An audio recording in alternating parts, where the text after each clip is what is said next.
39-year-old Black entrepreneur makes history, awarded $13.4 billion defense contract. He is the founder and president of Imminent Future, Isaac Barnes. Hi, Isaac. Hey. Thanks for being here today. No problem. Great job, by the way. I appreciate that. Thank you. Reading that. I want to repeat that again. I didn't say million. I said billion with a B. That's the game. Welcome to The Dash. You know, The Dash is that tiny line between your life start date and end date. It's your story, the chapters in your book, your journey.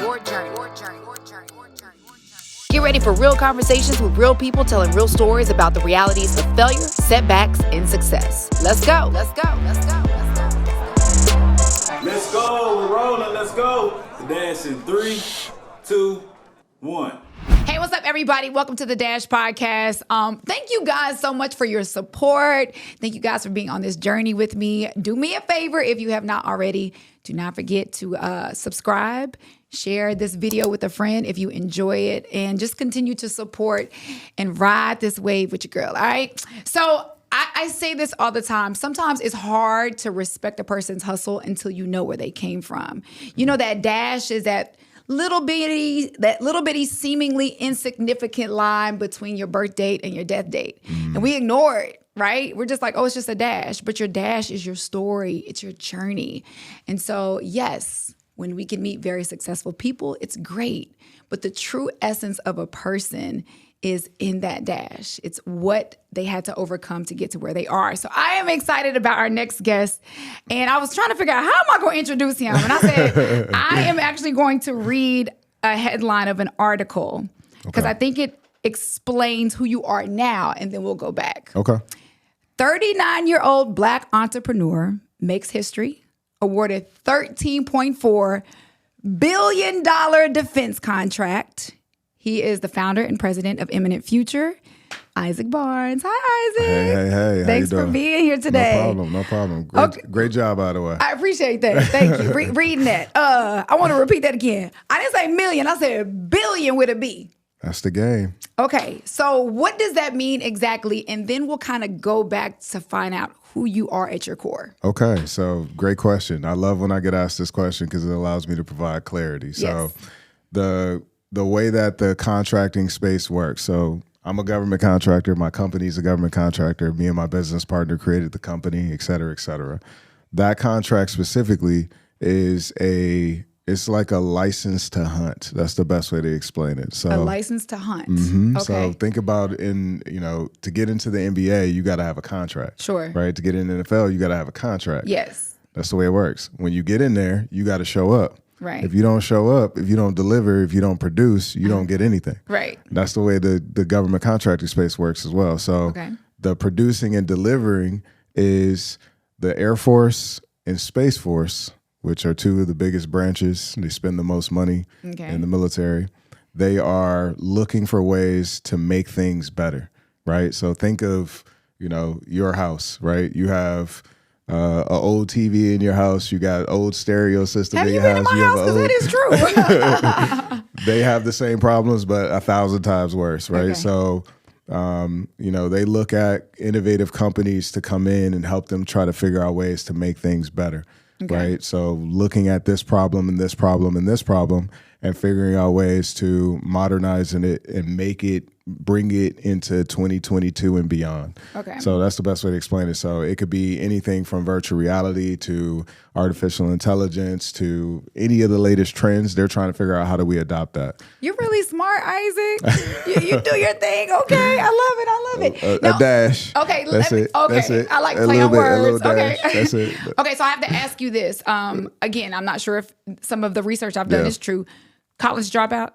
Yeah, I did. I dropped out of college and went to the Marine Corps. College dropout, but then you just secured this multi-billion-dollar plan. I mean, well, let me tell you, give me some depth. Let me go and touch base with you because that means God got some blessings on your life, brother. Lord have mercy. You don't even know the half. Like, it's for sure. That's been the case. God has been good. God is good. So let's talk about the half. Okay, so now we're here. People are knowing your name.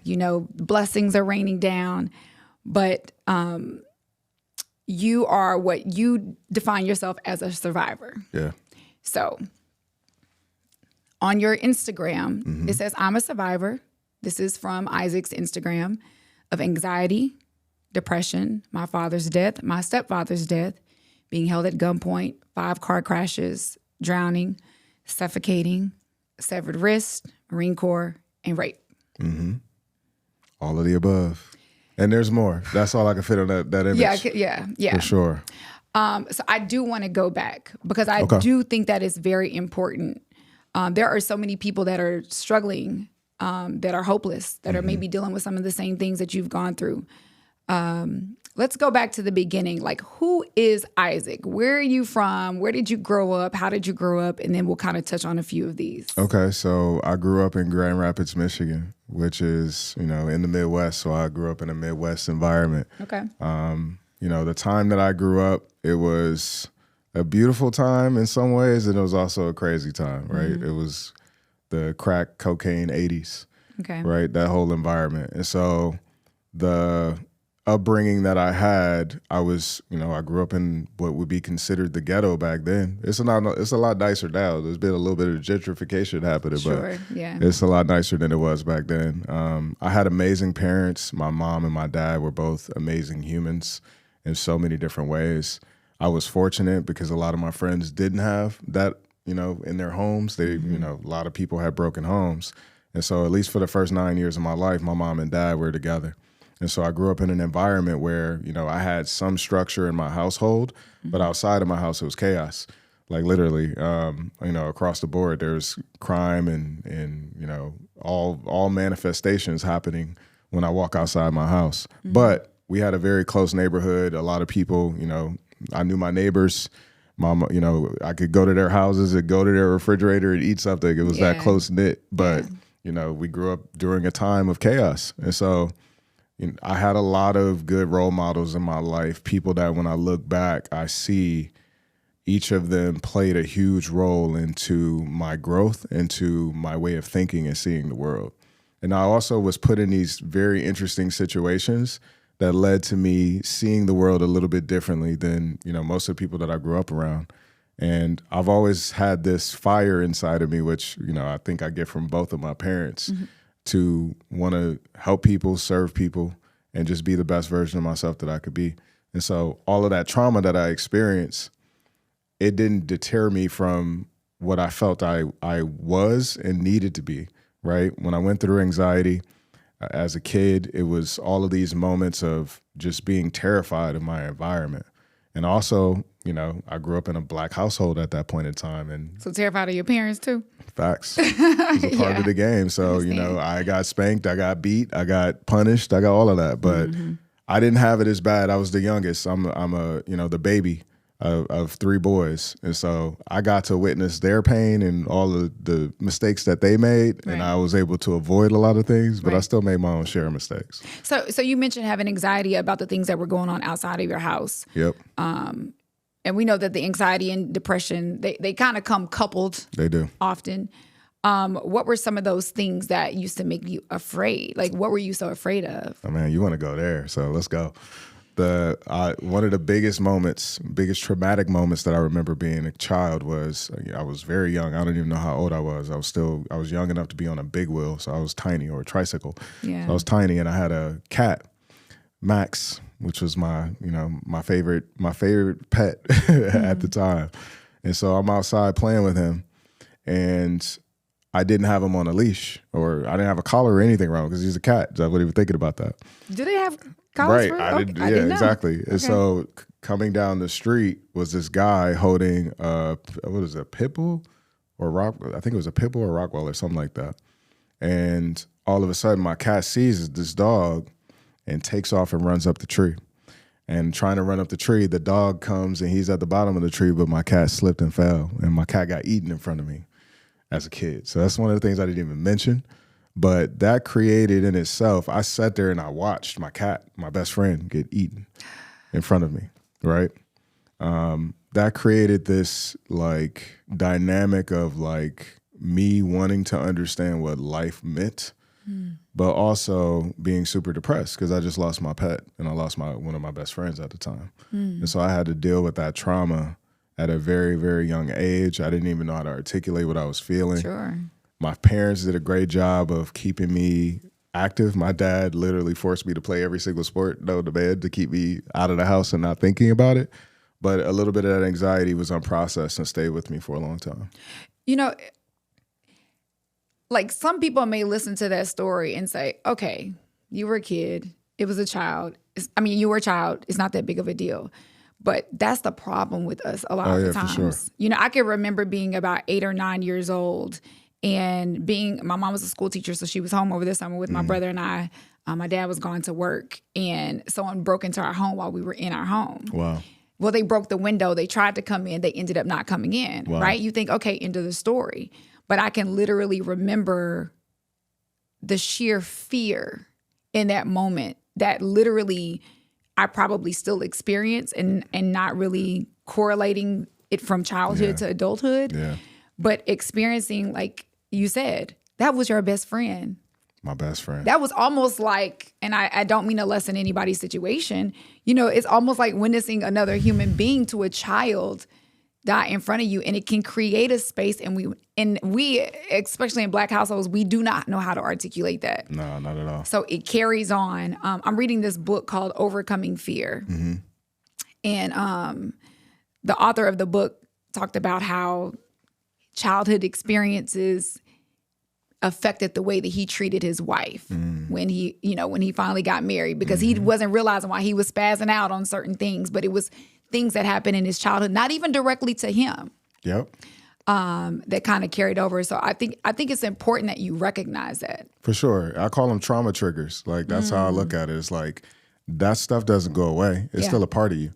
You know what I mean? Like, if you get a scar as a kid, you still grow up and that scar can still be on you. Yeah. I still got scars all over my body. I got one on my face from when I was a kid. Yeah. And, you know, I think trauma is the same way. It will scar us on the inside. And if we don't do the work to heal it, put some cocoa butter on it or something, it's going to stay there, right? Yeah. And cocoa butter and the emotional side is doing the emotional work and emotional healing to get rid of that so that it doesn't show up in those moments of emotional, conflict, because it will.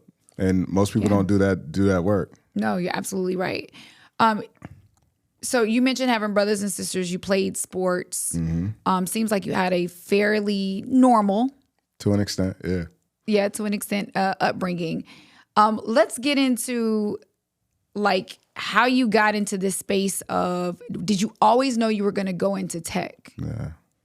Great question. So, no, I didn't know what I wanted to do when I was a kid. Okay. I had some ideas. Like, I used to see stuff on TV and be like, oh, I want to do this, or oh, that looks cool, I'll go do this. Oh, of course. Right? But it was around the time I got deep into hip hop, like, honestly, which it sounds like the most counterintuitive thing to have hip hop be your reason for getting into tech. It is the kind of sort. But it was. So when I was young, very young, like I would say probably around like 8 or 9, I got my dad put me into some computer classes in my local community. It had like this little, it was called 4-H. It was like a little program where they took inner city kids and taught them like skills and training for free during the summer. So my dad signed me up for one of those. My dad and my mom, they both signed me up for those. And that I started getting introduced to some computer stuff, but I still didn't understand what you could actually do with it. Sure. It wasn't until around the time when I was like 12 or 13, I was super into music. And I used to spend a lot of time in music studios, like in my neighborhood. Like everybody wanted to be a rapper back then. And you're 12 or 13 at the studio? Yeah, no, for real. So it happened because my older brother, he was into music. My older cousins, they were into music, so I would just be in the studio with them and like looking at them recording songs and all this other stuff, just sitting there like, oh wow, this is amazing. So you thought you were gonna kind of be a rapper too? 100%. Of course. So, like everybody, that's what we all think. Don't make me have to look. Do I need to have you? Did you write some bars? You still remember some of those bars from back in the day? I do remember a lot of it, but I ain't giving none of it. I'll freestyle. Y'all got to pay for that. I got you. No, I'm just playing. But no, being in the studio environment, a lot of it was about electronics, right? It's literally, you got engineering has a mixing board, you got microphones, you got all of this equipment similar to what we got in here. And I started getting intrigued, and that's just the way my brain works. Like, I don't like not knowing something. That's just one of my, it's a gift that it's a curse. Mm-hmm. So I was sitting in there one day, and I asked one of the guys, I was like, how did you make this music? Like, what did you do? And I was playing instruments. That was one of the things. I was playing the drums around that time too, and I was really good in the violin for some strange reason. But the intrigue of music brought me to computers because I wanted to make music on the computers. And so I had to learn how to do it and figure all this out. And so I spent hours and days learning the computer by learning music. Okay. And then, as the internet got even bigger, I started getting on the internet to try to find things to help me become a better musician and all this other stuff. And all of a sudden, I knew how to do things on a computer that most people didn't know how to do. And so I was like, okay, maybe I can do this as a career too.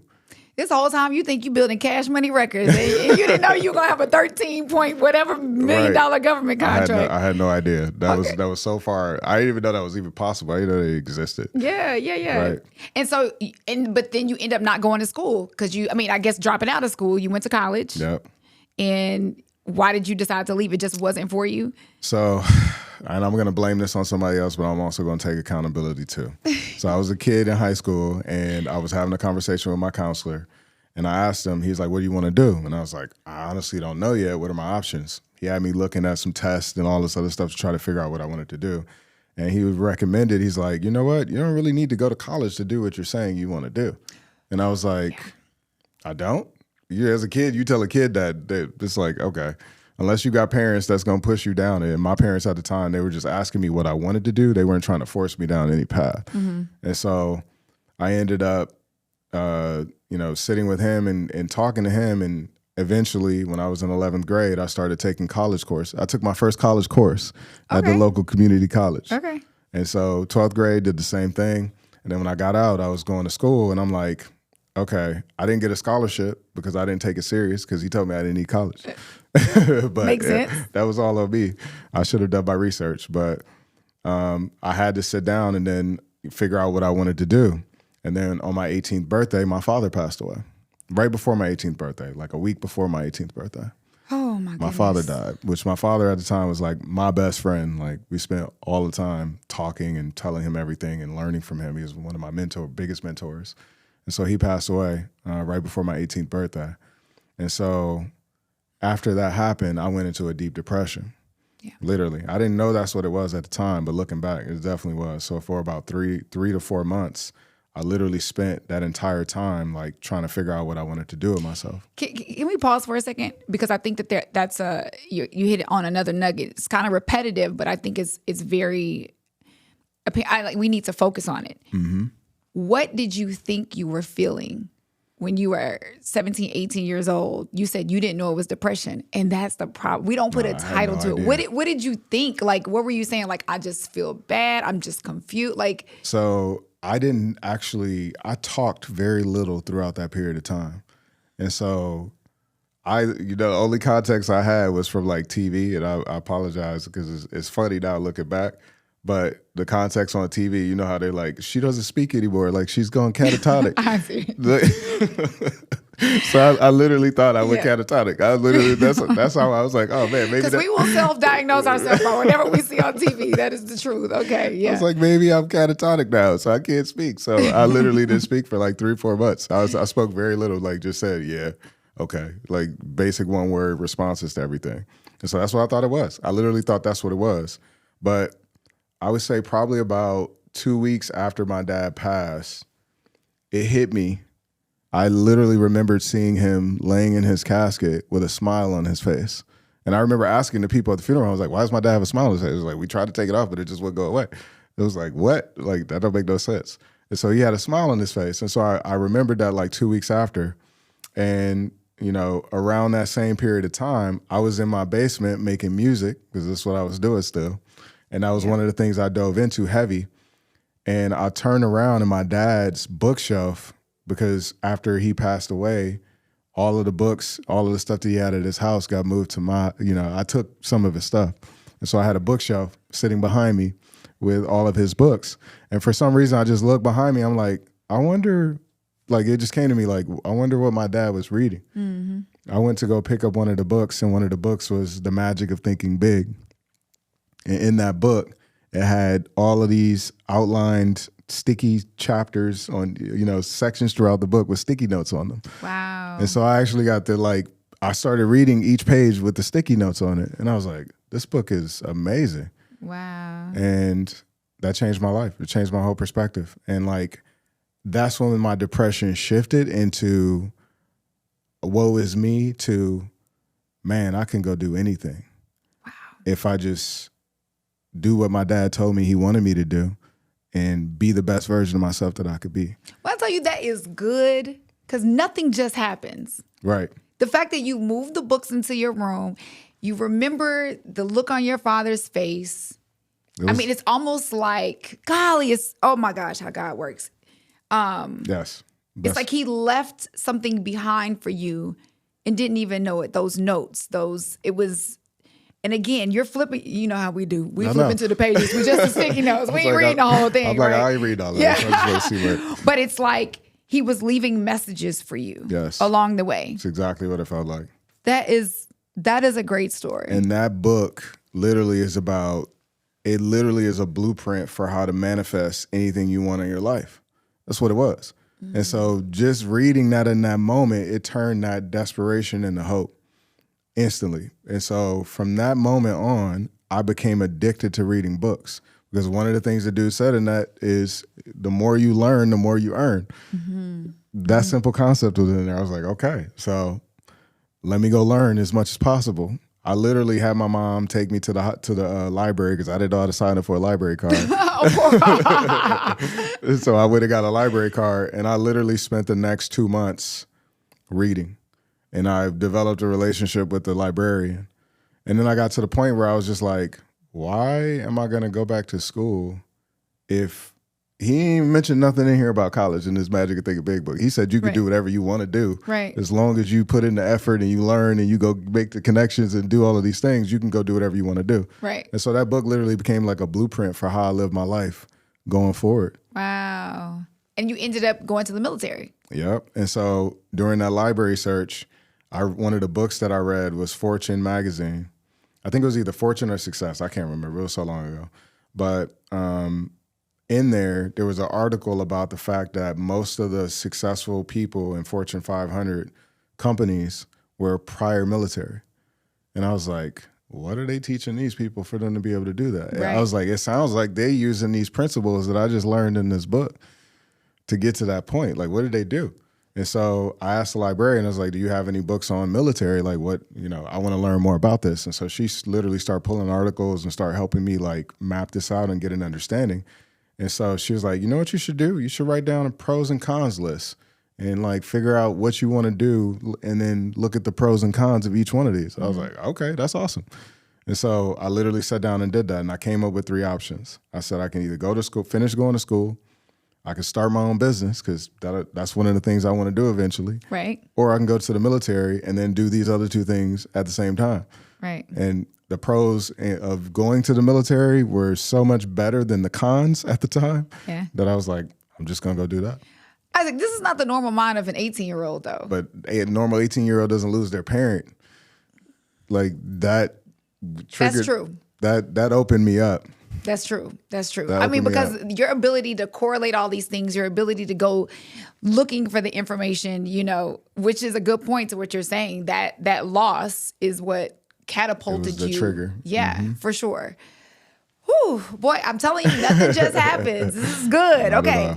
So the man who has the 13.8 or 13.8. Oh, excuse me, $13.4 billion contract through, with the government. It says right here, held at gunpoint and 5 car crashes. Right. All right. Literally 5 too. That's the crazy part. Okay. So you're going to Uber when we leave here. It's been a long time since my last one. Okay. I'm good, y'all. Okay. Woo, Lord have mercy. Okay. Held at gunpoint. And the reason why we bring these things up is because this does not, the way your life and the story of your life, it does not make sense to where you are today. Oh yeah, for sure. Not at all. It doesn't make sense. It was a very interesting progression. So the gunpoint, you asked about that. Let me answer. So I was literally walking outside of my house, going to walk to school. I was in 8th grade. And I step outside of my front door. I have my backpack on, a sweater on. It's kind of chilly in the fall. And as soon as I step out my door, a guy literally pulls up down the street, and he's in his car. And he literally stops in front of my driveway. And I'm walking down to the sidewalk. And I'm standing there, and all of a sudden I look over, and he's literally holding a gun, pointing it at me.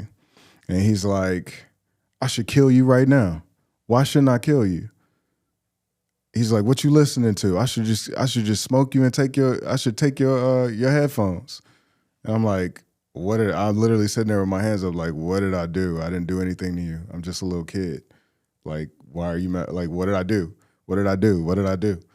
And he's like, what you listening to? You better be listening to something good. Oh my God, the pressure of having to name the hottest artist. Oh my gosh. And I just so happened to be listening to the Wu-Tang at the time. And he was like, okay. He's like, okay, I'm gonna let you go. He's like, but you lucky. If it was anything else, I would have smoked you. Bro, oh my gosh. And so I had to walk to school after this. Like thinking about this the whole time, terrified. If I should go to school or if I should go back in my house. But I was at home by myself, so I was more scared to go back into my house than I was to go to school. So I just ended up walking to school. So that was that experience. It was terrifying. Once again, the trigger of being the things going on outside of your home. This continues to repeat itself. That's the thing I think people don't take into account is how much your environment impacts you, right? We think, oh, everybody's in America or everybody's got, there's opportunities for everybody. Everybody could do, but people do not understand. Every neighborhood is not the same. Every street's not the same. You can be in one street and life is perfect. You go 2 streets over and life is hell. And people don't take that into account when we're dealing with each other. We think everybody's the same and everybody's on the same playing field. And I think that's one of the negative byproducts of seeing and thinking of everyone is created equal. We're created equal, but we don't live equal. That dash ain't equal for all of us. It's totally different, and how we process it is going to be different depending on our environments. So it sounds to me, and I could be wrong, this is an assumption, you've obviously done some sort of therapy, counseling, or is this all just you being very self-aware in reading? This is a lot of prayer, meditation, and work. Because it's a lot. I mean, because again, when we're going through this list of all the things that you've overcome, and again, this is not even everything. You have the drowning, the suffocating, rape. I'm just looking at you and I'm saying to myself, like, you don't look like what you've been through. And you can't judge a book by its cover. You can't.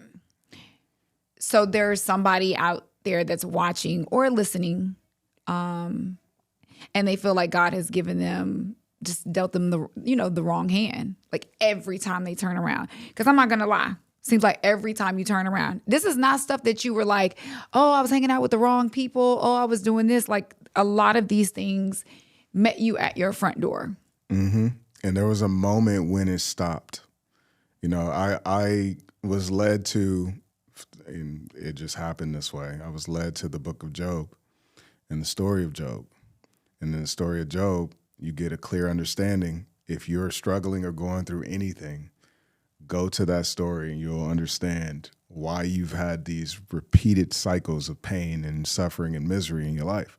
It's just a part of the struggle, right? God only puts, and I literally believe this, and I think the determining factor is how you approach it and the accountability you take. God only puts, I ain't gonna say only because I don't know I can't say what God does, but God puts his chosen and his favorites through the most pain, through the most struggle, through the most, difficulties, because he's trying to bring you to heaven. And if you can walk in that, I think that will be one of the most powerful things for you to release yourself from it. Because for me, it was pain after pain after pain after pain. And I'm walking around with a smile on my face, wearing it and holding it, because that's just the way I was taught, right? No matter how hard things get, you keep moving forward. So my dad instilled in me. That's what my mom instilled in me. That's what my brothers instilled in me, my grandma, all of these great people. Is that a good concept, though? I mean, let's be real. No, it's not. But that's what I was taught. Right. And so I just smiled my way through it and was happy my way through it. But I was holding on to all of this stuff throughout these years. And it wasn't until, I got that understanding of, oh, there is all of this pain that's here. Let me actually dive into it and process it and release it and labeling it. First step, awareness, becoming aware of it, understanding, oh, this is this. Let me, chisel away at this. Oh, this is here. Let me chisel. Oh, why did this happen? Doing the self, analyzing and diving into having self-awareness.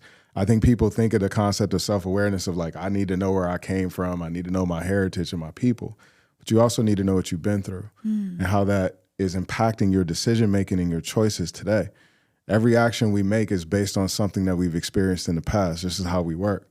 And if we come across something that we haven't experienced, 9 times out of 10, something traumatic is going to come up for you. And so in those moments, you have to be able to have a level of self-awareness, or you need to be around people that can show you to yourself, right? And I think I learned through pain, period. I've come to this place through pain. That's what brought me to this place. And then surrendering into God is what released me from that pain. Was there ever a time that you were mad at God? Yes. I went through a deep period of being angry with God when I was younger, for sure. Like losing. The amount of, one of the things I didn't talk about is the amount of deaths and funerals I've been throughout my life. It's been a lot, right? That was one of the most painful pieces of this experience was, I got to the point where I didn't want to get close to people because I was afraid of losing them. I was like premeditated grief was a real thing for me. Yeah. Right? I lost my grandma. I lost my aunt, who was one of my favorite aunts. I lost some close friends that I had as kids. I watched like neighborhood people pass away and, for various reasons. A good chunk of my uncles, I have one uncle on my dad's side that's still around. I can keep going down the list of people that I've lost over the years. And every time, funeral after funeral after funeral. And so really I see it as two choices. One, obviously, you need to process it so that it doesn't explode on somebody one day or on yourself. But the other side of it is, what is God trying to teach me through this? And that's the place I came to. Once I can start accepting that all of this is God, I was able to see it and separate myself from it and not see myself as a victim, but see myself as, God's child. And this is God trying to teach me something and show me something that I'm not seeing. So once I became aware of that, it took me a while, but once I became aware of it, that anger towards God left and my relationship with God became even stronger. That's good, Isaac. That's really, really, really good. I think sometimes we're often wrong at the wrong spirit, right? We get mad at God, but we don't get mad at the enemy. Facts. And we don't even recognize the enemy. We recognize God, but we don't even give there is an enemy. For sure. And he comes to steal, kill, and destroy. For sure. And now looking at where you are in your life, this huge contract, and I keep going back to the contract because that's what we know, but you've obviously accomplished so much. And honestly, I have to say this. What you've accomplished internally is way more valuable than this billion, multi-billion dollar contract. That's the thing I want people to be actually celebrating, for sure. So thank you for saying that, Queen. I appreciate it. We bring up the other because we live in a society where people eat with their eyes. So when you put a dollar amount to something, unfortunately, we put a value to it. Right. But what I've learned, and this is why we do the Dash, when people hear who you are as a person, they ain't gonna care about that contract anymore. Sure. That's just icing on the cake. For sure. But knowing that you've done that as a black man, as a young black man that likes hip hop and wears his hat backwards, okay? Like all the things, like you do not fit the script of what you do now. It's by design. It's by design. I mean, and it's like, you know what? I'm going to keep it real. No wonder the enemy kept trying to take you out. Facts. Listen, that's why I tell people, go read Job. You'll understand. Like it's all in there. It tells you how it works, why it's happening, and what will happen if you stay in faith and come out the other side. what is the most important lesson that you've learned over your life through all the tragedy, all the success? Because there's been success. I mean, there's been some really great, there's been some great things that happen to you as well. If you could say, this is the one lesson that I'd like to share with people listening or people watching, what would that be? Be selfless. That's what I would say. And selfless to me means not losing yourself, right? It means surrendering to God. I'm gonna have you dig a little further on that. I'm good. Yeah. Okay. I dig. That's what I do. I'm a digger. Yeah. I need you to dig because I'm gonna keep it real. I think that when we become believers, we say these terms, and it's not a term that we can grasp. For sure. Right? Like, what does that mean? Be selfless, surrender to God. Because some people are saying to themselves, "I pray to Him every day. I'm still getting the raw end of the stick. I'm going to church on Sunday." Like all of the fundamental things that we've been taught to do. Yeah. But something is not clicking. Something is not shaping. Something is not, there's still a level of hopelessness. Yep. So what does that mean? So one thing I would say in response to that, I think your plan is your plan. God's plan is God's plan. They're not the same thing. And surrendering means, God, I know you got a plan. Even though I can't see it, even though my plan ain't working, I know you got a plan. And if you can get to that place, you're surrendering. And you're also being selfless because you're saying, God, I'm letting go of my plan. I know these are the things that I wanted. This is the process and the steps I wanted it to happen in. But ultimately, that doesn't matter. If this whole situation, my success was my plan, that would have happened when I was 18, because I wanted something big, right? I had a plan on I want big things to happen, but it didn't happen then. It happened when God was ready for it to happen. And it happened when I surrendered into God and allowed God to bring it to me and allowed God to create that plan and lay that plan out in front of me. And so to make that practical, what I would say to people is your heart is filled with things that, one, you need, right? And things that you want. Allow God to bring those to you. But you have to get to a point where you say, if it's not here in 3 months, I'm giving up on this. That's not something if it was for me, it would have been here already. God doesn't work on your time. I have said that before. No, like for real, God doesn't work on our time. Yeah. God works on God's time. We work on God's time. It's an illusion that we don't. And once you get to that place, then you can start saying, oh, this isn't about me losing, my identity. This is about me losing my ego. And your ego is the thing that's saying this has to be, if it ain't here in 2 months, who are you? Like, who do you really think you are in the grand scheme of things? Your job is to put in effort and allow God to reward you in God's time. Put in the effort day in, day out. If it feels good to you, you're going in the right direction. And you have to walk in that faith and trust in it.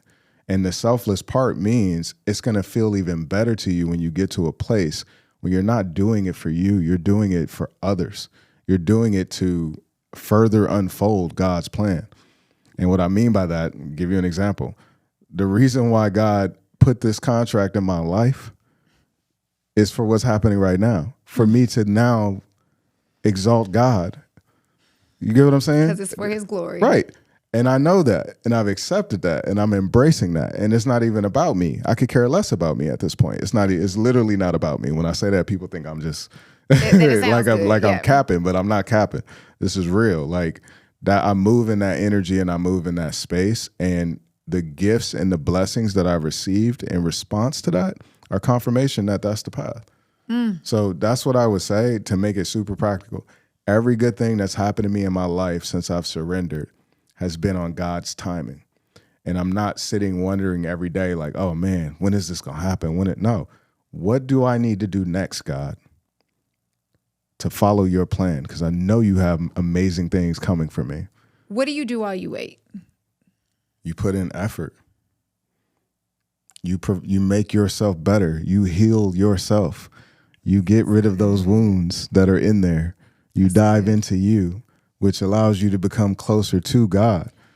Isaac, that is so good. While you wait, you heal, you go through the healing process because you're preparing yourself for what's to come. You're improving your vessel so more blessings can fit inside of it and stay inside of it. Ooh, we need to improve our vessel, y'all. That's what it is. Okay. It's real. My gosh, that is good. It's real. That's good and that is practical because I think in the waiting is when we get frustrated. I think in the waiting is when we feel hopeless. I think in the waiting is like, what am I supposed to do with my hands? Because we're not doing the work. Right. So think of it this way.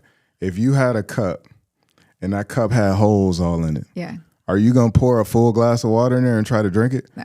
You're going to wait till the holes get filled or fixed. Ooh, that's good. To put the water in it so that you can drink it. Yes. And that's what God's waiting for. Yes. So the faster you heal, the faster you repair the damage that's been done, because you couldn't control all of it, the faster the gifts and blessings are going to pour into you. That's good. That's how it works. That's good. I will never forget that cup. And I'm still in that. I'm just letting you know. But most of us are walking around with a cup filled with lean in it. We're not even going to go there, okay? But that is right. You see are what right I'm saying? about that. Like, yes. it's got the wrong thing in it. You need to get that cup empty so it can be replaced with some better, clean something. Right? Isaac, thank you. This is so good. Okay, there's like two more things I got to ask you really quick. I got you, Queen.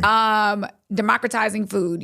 That's something that you're working on. Oh, it actually is. Thank you for asking that question. So one of the things that I see going forward, and this is one of my core thesis, just from my experience, is that democracy can be upgraded, right? Mm-hmm. Think of it. Democracy. Have you ever seen democracy? Have you ever been able to like say, "Oh, that's democracy over there"? Like, no, it's something that's we've created as a people, as a species. Right.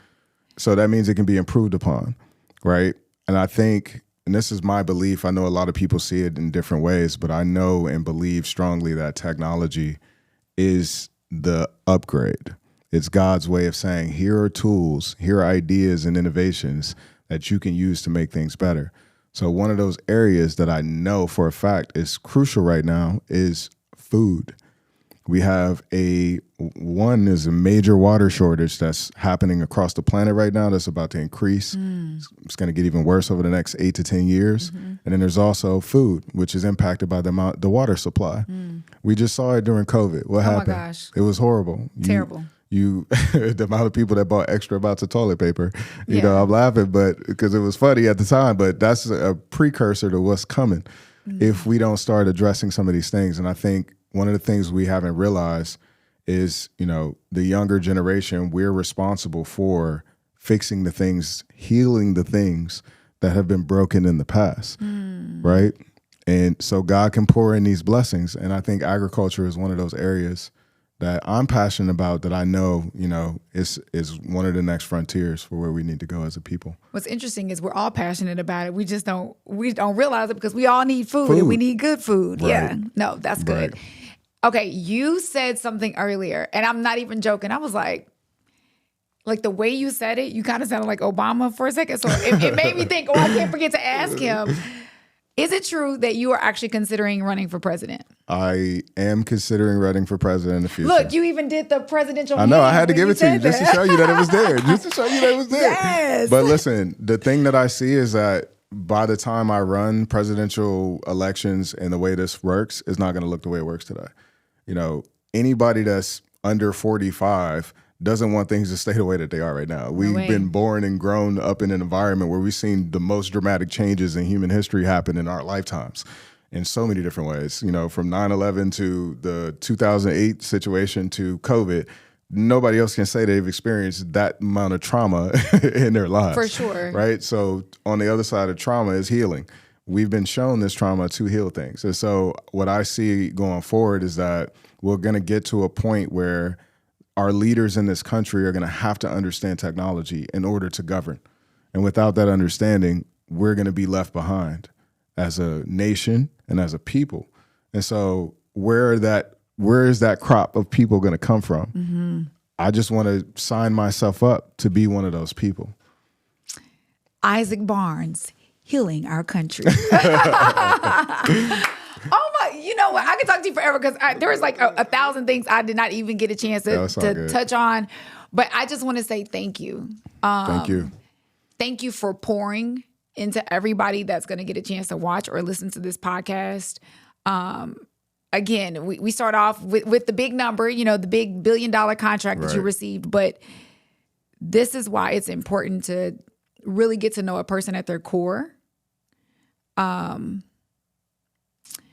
Because your dash, your story, everything you shared today, the healing that you've gone through, the trauma that you've gone through and overcome and continue to fight through, literally is what is going to help the next person. And so I appreciate your honesty. I appreciate your transparency. Because oftentimes we hold that stuff. I think that comes from remember the older generation? Mm-hmm. They didn't want to tell you what they went through. So now you couldn't learn from their mistakes. Right. And now, and so, what you've done and you continue to do is break generational curses. Thank you, Queen. And I think it's amazing. I appreciate it. Yes. And I think that it comes from being fearless. Once you actually fall into selflessness, you realize there is no you. And so there's nothing for you to actually fear. So being vulnerable is a sign of courage. It's not a sign of weakness. And I think the more of us that stand up and actually admit to that, but don't just admit it, talk is talk, show it, be it, walk it, the more we can heal as a people and the more we could actually get to the things that need to happen and solve the real problems that are happening, right? We got to get out of our own way. There is no you, so you have nothing to be afraid of. That's good. Okay, so tell everybody, how can they follow you? Because they got to start following you now. So, when you start running for president, we've been here from the beginning. You know what I mean? So I think the easiest way, because everybody always misspells my name. I understand Barack's pain to an extent. People don't like it to spell that dude's name either. But the easiest way is to just Google Isaac, future president. Did he say Google me? That's the easiest way. Okay, well, Google Isaac, future president then. Okay.